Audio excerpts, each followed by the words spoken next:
Okay, so this video is another viewer request. It's from Intuitive Mess, so thank you.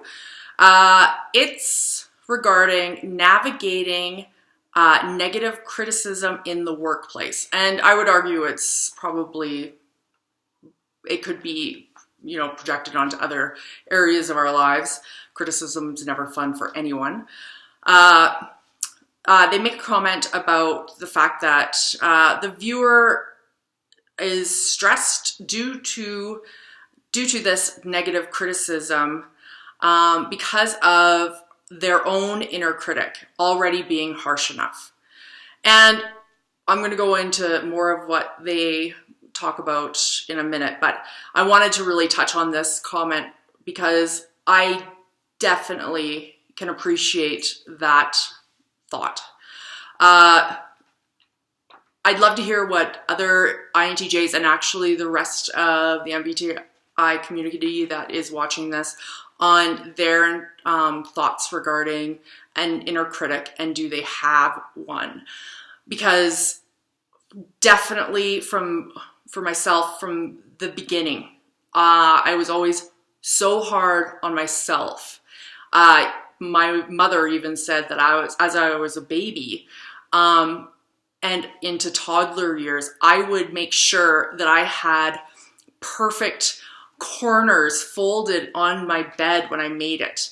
I had a certain expectation for myself, and I regularly had the running dialogue of that fact that I was not living up to it, or and I think this also speaks a little bit, as a segue, I should say, this speaks a lot to where we see things going. So we see them out here where we know we can be, but what we fail to remember, I finally started to try and make sense of, is the fact that when you're learning, it's not a bad thing to not be there yet.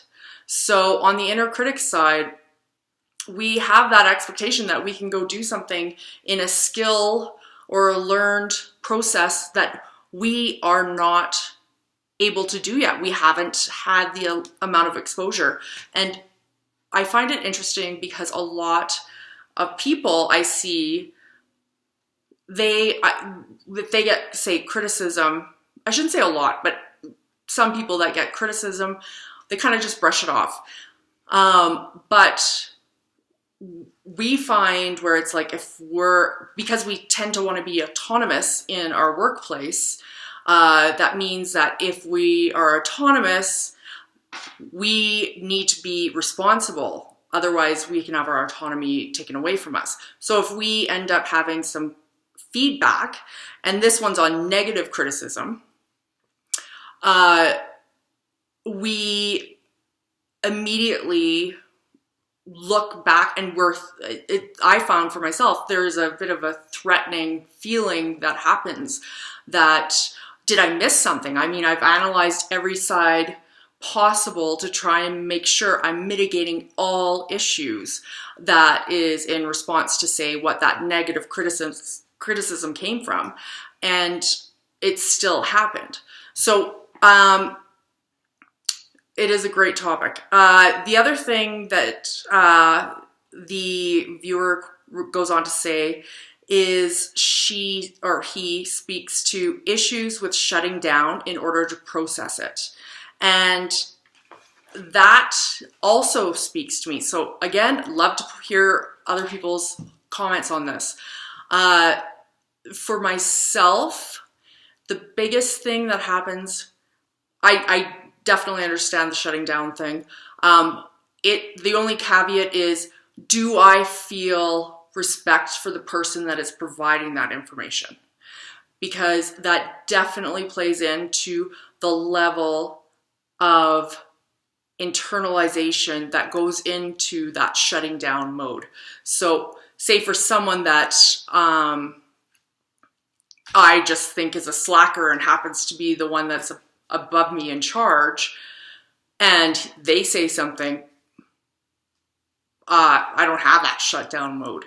But if it's someone where out of the blue, they come out and they say something that I haven't like thought of or mitigated around, it is devastating when I respect them, because I want to earn not only just their trust back, but also their respect back, because that like respect is equal, and there's an that silent exchange on building respect, and to have that lost is incredibly tough.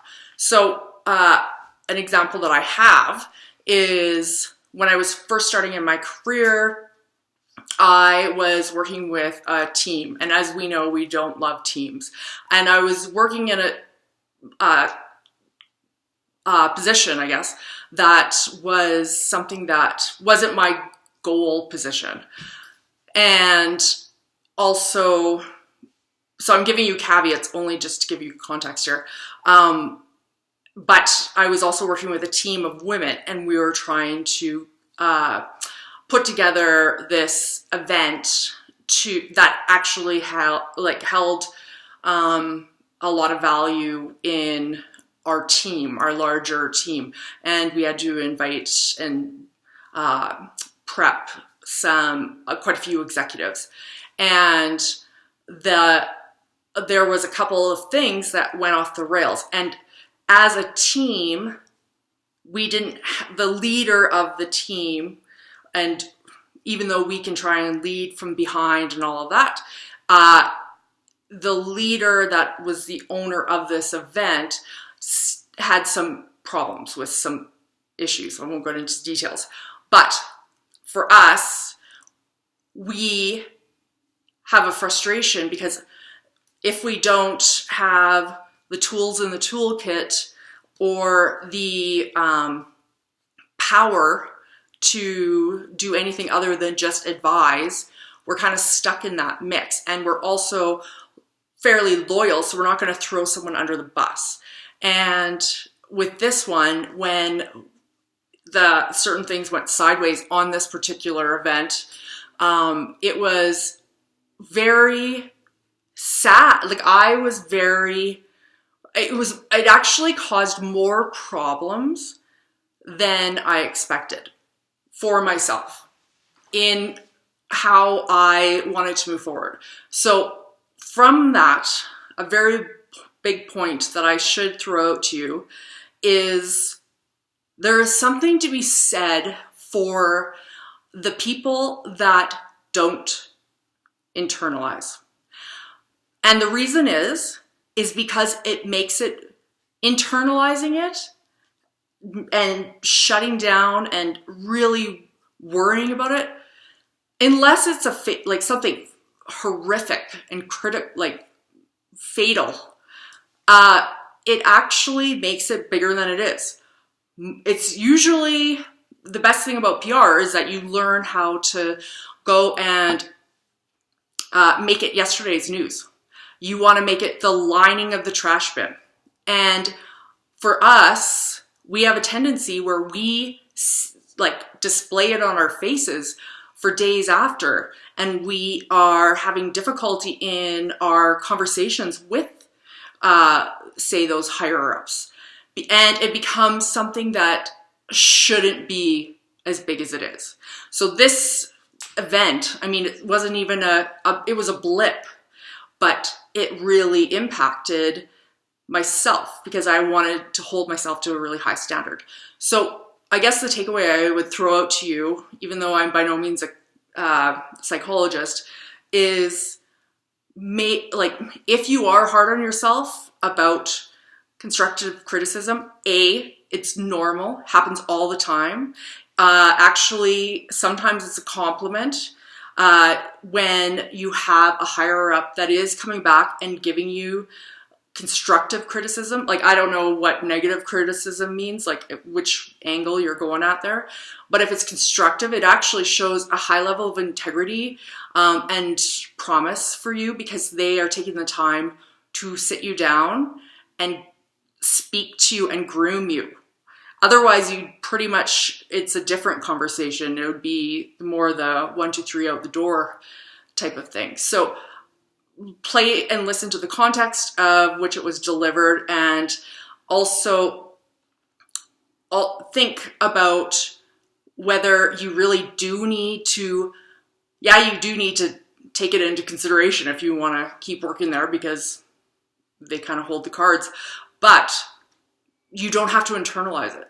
So anyways, that's my 2 cents. Man, my videos have been getting really long the last couple days. I'm not being very articulate, but anyways, love hearing your comments. Video requests, please forward in the comment section, and thanks so much.